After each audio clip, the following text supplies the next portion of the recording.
जिस दिन भारत की दिल्ली के अंदर विजनरी प्रधानमंत्री अपना अंग्रेजी में संबोधन कर रहे थे, क्योंकि वो तो भाई कहते थे कि भाई एक्सीडेंट में हिंदू हूं, वो एक्सीडेंटल पैदा हुए थे। हमको पता नहीं कि अभी तक कोई डॉक्टर ने टर्म निकाली है कि ये एक्सीडेंटल भी कोई पैदा होता है, उसमें एक्सीडेंट क्या होता है। अब वो किस बात को एक्सीडेंट मान रहे हैं मुझे नहीं पता। उन्होंने दिल्ली के अंदर बड़ी विजनरी तकरीर दी और कॉलोनियल हैंगओवर, अंग्रेजों का हैंगओवर इतना था कि जो उस जमाने की बेहतरीन स्पीचेस हैं, लेकिन वो एक खास भाषा में नहीं है, इसलिए देश ने उन स्पीचेस को सुना नहीं। आप ऑल इंडिया रेडियो की आर्काइव में चले जाएं, वो सारी स्पीचेस मौजूद हैं। आज के परिप्रेक्ष्य में सिर्फ सुने उनको और एक एक शब्द का एनालिसिस करें तो आपको पता चलेगा कि कोई अपराध छोटा मोटा नहीं, बहुत बड़ा अपराध हुआ है। तभी मात्र 70 साल की यात्रा में यह देश 1947 के मुहाने पे दोबारा से खड़ा हो गया है। आपके सामने संकट दूसरी तरीके से आया है। लिहाजा गांधी जी न धरने में दिखे, न प्रदर्शन में दिखे, और जब यह देश बंट करके झंडा फहराया जा रहा था, जो लोग पंजाब के यहां बैठे हों और बंगाल में माएँ बहनें अपने बच्चों की, अपने पति की, अपनी बेटी की लाशें ढूंढ रहे थे। पंजाब में 50,000 औरतों के साथ रेप हुआ था। उनको पता ही नहीं था कि दिल्ली में झंडा फहराया जा रहा है और विजनरी प्रधानमंत्री देश को विजन दे रहे हैं। कुछ आजादी की बात आप कर रहे हो और क्या नैरेटिव चलाया। अहिंसा से आजादी मिली, बिना लड़े आजादी मिली। 26 लाख लोग वहां मरे और सुभाष चंद्र बोस की सेना के अंदर 46,000 की सेना में से 21,000 फौजी मरा। वो फौजी का चिड़िया मारने की वजह से मरा था, लेकिन फिर भी ये नैरेटिव दिया कि ये जो आजादी हमको मिली है, मैं तो इस शब्द के ही खिलाफ हूं। आजादी मिली है, अगर ये जो भी कुछ थोड़ी बहुत आजादी है तो जान दे के हमने ली है, ये मिली नहीं है, हमने छीनी है तुमसे। लेकिन इस देश के पुरुषार्थ को ऐसे ऐसे शब्दों से आप नवाजिए कि हमें मिली है, भीख थी कोई दे गया हमको। हम इस मानसिकता से, शब्दों का बड़ा महत्व होता है। जिस तथाकथित आजादी के बारे में इतना पाठ पढ़ाया गया, ये सब छुपाया गया। इसलिए मैंने कहा हम खुश नसीब हैं कि हम उस दौर में खड़े हैं कि इतिहास की एक एक गलती भी सुधर रही है और ये समाज भी सुधरने की तरफ बढ़ गया है।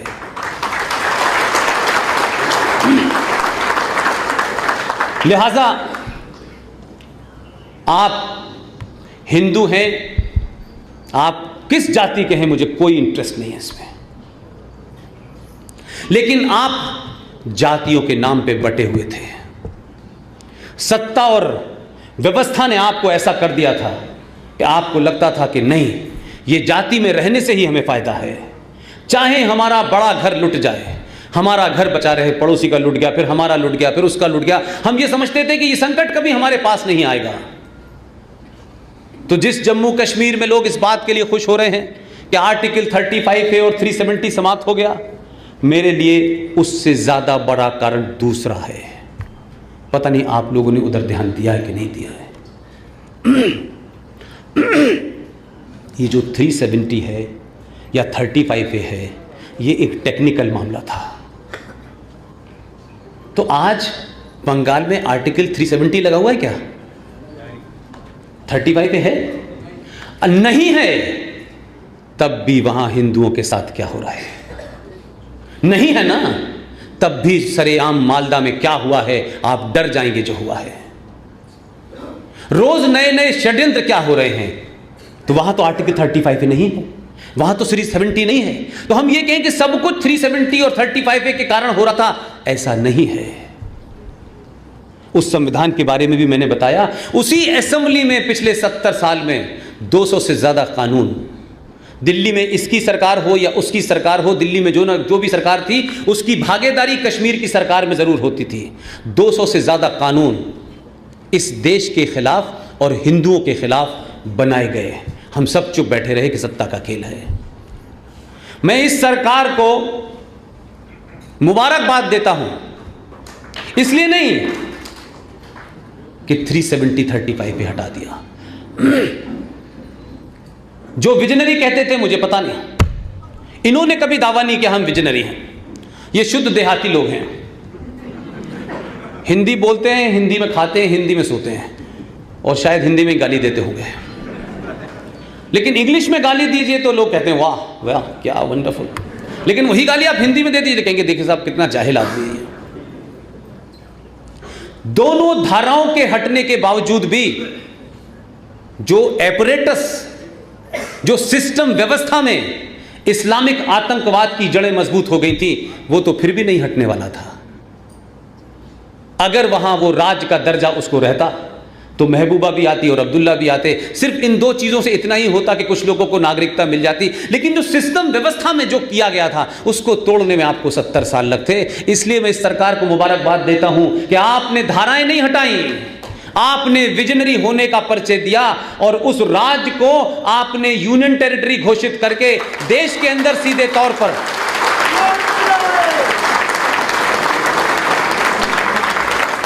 अब समस्या यह है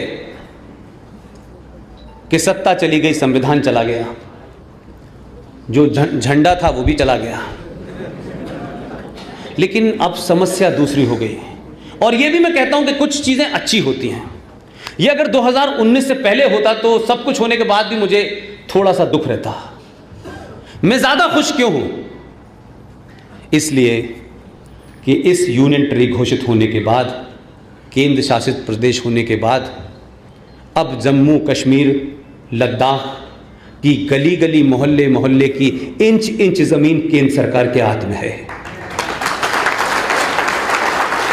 और दूसरी बात जो मेरे लिए उससे भी ज्यादा महत्वपूर्ण है कि अब जम्मू कश्मीर की पुलिस गृह मंत्री देखेगा, उसमें भर्तियां कैसे होंगी ये भी गृह मंत्रालय देखेगा। तो लोग अब डर के मारे ये नहीं कहते कि गृह मंत्रालय देखेगा, उनको मालूम है गृह मंत्रालय का मतलब क्या है। इसलिए ये फैसला इन दो फैसलों से ज्यादा बड़ा है। इसके न होने से बात अधूरी रहती है। लिहाजा फिर एक बार संविधान की तरफ लौटना चाहता हूं मैं। संविधान की उन दो धाराओं का उनका 40वां होने वाला है, 13वीं हो चुकी है। 31 अक्टूबर को मैं सब जगह एक अपील कर रहा हूं, आपसे भी करता हूं, आपको अच्छी लगे तो मानिए, मैं कोई राजनेता होने की मेरी बात आपको माननी है। मैं सिर्फ आपसे वही बात कहूंगा जिसमें ना आपका कारोबार का नुकसान हो, ना आपको कोई अपनी पहचान का नुकसान हो, जो ना पॉलिटिकली इनकरेक्ट दिखे। 31 अक्टूबर को जम्मू कश्मीर में यूनियन टेरिटरी घोषित होने के बाद लेफ्टिनेंट गवर्नर सीधे कंट्रोल में वहां जाएगा। उस दिन से जम्मू कश्मीर में केंद्र का शासन लागू होगा, ये बात नहीं है। 31 अक्टूबर की डेट भी आपके दोनों लोगों ने, वो कब तय करते हैं, कहां तय करते हैं, ये भी लोगों को पता नहीं चलता कि मीटिंग कहां होती है।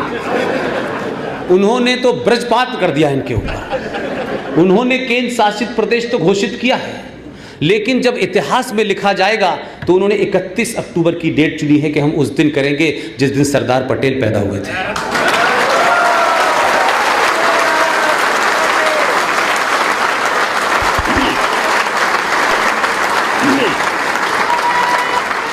देखिए, इसलिए मैंने कहा कि आप जो करके जाएंगे, इतिहास उन्हीं डेट को पढ़ेगा।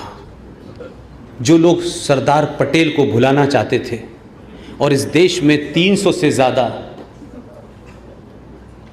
स्कॉलरशिप, खेल की स्कॉलरशिप, वो कौन सा खेल उन्होंने खेला था जिससे इस देश में खेलों का सबसे बड़ा पुरस्कार राजीव गांधी खेल रत्न। अब आप सोचिए थोड़ी देर के लिए, ये हमारी कमजोरी थी। एक नाथूराम गोडसे के कारण हम पूरे जिंदगी शर्मसार हैं। जिसमें हमारा कोई रोल नहीं। हमने कहा उसने कृत्य किया, उसने कहा मैंने मारा है, गलत मारा है, सही मारा है, कोर्ट सजा देगी, मैंने सजा ली और वो फांसी पे चढ़ गया। वो आपकी तरह भागा नहीं। लेकिन जिनके नाम से राजीव गांधी खेल रत्न हैं, उन्होंने खेल क्या था कि इंदिरा गांधी की जब हत्या हो गई थी तो भारत के राष्ट्रीय चैनल दूरदर्शन पे वो अवतरित हुए और पहली बार उन्होंने अंदर जनेऊ नहीं पहना, अपनी बंडी के ऊपर जनेऊ पहन के आए। ये विजुअल हैं, ये मेरी कही बात को यकीन मत कीजिएगा, जाके ढूंढ लीजिएगा। दूरदर्शन पे राजीव गांधी का जब वो आप भाषण सुनेंगे तो राजीव गांधी को बताना था कि मेरी मां को मारा गया है, अब मुझे झेलना, मैंने भी जनेऊ पहन लिया है। उन्होंने जनेऊ ऊपर पहना, ये वाला अंदर पहन रहा है। तो आप सोचिए कि जिस प्रधानमंत्री के पद पे बैठे हुए आदमी ने दूरदर्शन के ऊपर आकर के यह कहा हो कि जब कोई बड़ा पेड़ गिरता है तो थोड़ी जमीन हिल जाती है, उस जमीन के हिलने में देश भर में हजारों और दिल्ली में 350 सिखों का कत्ल को जस्टिफाई किया गया। उस आदमी के नाम से खेल रत्न है। इस खेल के अलावा कौन सा ऐसा खेल खेला कि ना सिर्फ उनको इस बात से नवाजा गया कि राजीव गांधी खेल रत्न दिया जाएगा, उनको भारत रत्न भी दिया गया। ये पूछा किसी ने कि कौन सा राजीव गांधी का ऐसा कंट्रीब्यूशन था कि उन्हें भारत रत्न भी मिला। और आपकी विचारधारा के और राष्ट्रवादियों में से कोई अगर कोई बात कह दे, ओहो शाम तक माफी मलवानी पड़ती है।